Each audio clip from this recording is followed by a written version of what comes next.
Hello everyone! Mayam pumnamak agi anaba video da taramna okjari.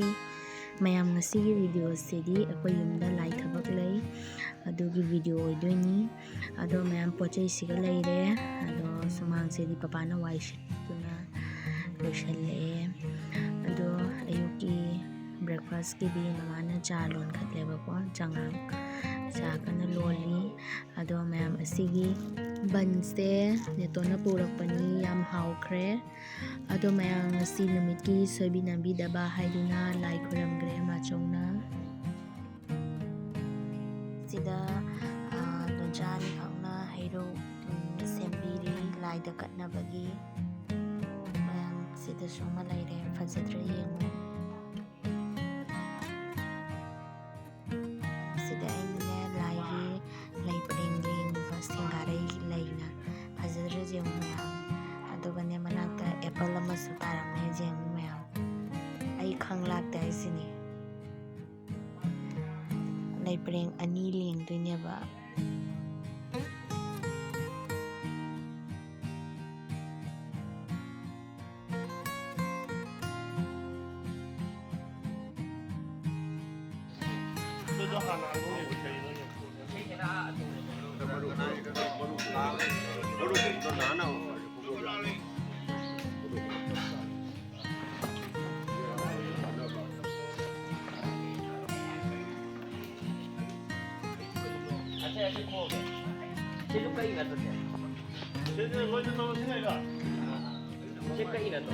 Mayam memory oinabagi kapjaba video ni asoba yaubiragasu ngakpigani.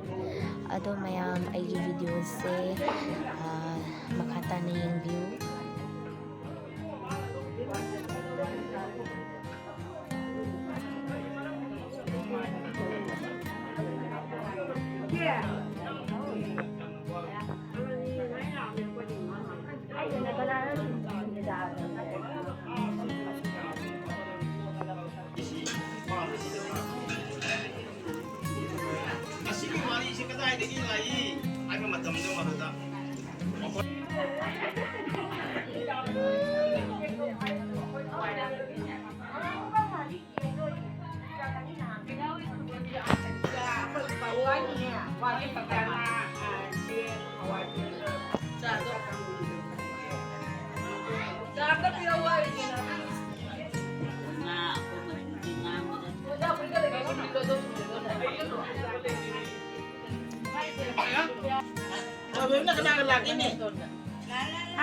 Aku minum caw enggak?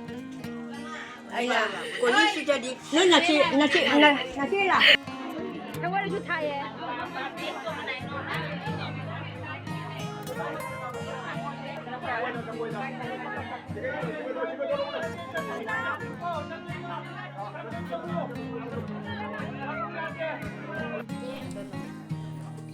Jauh. Apa ke?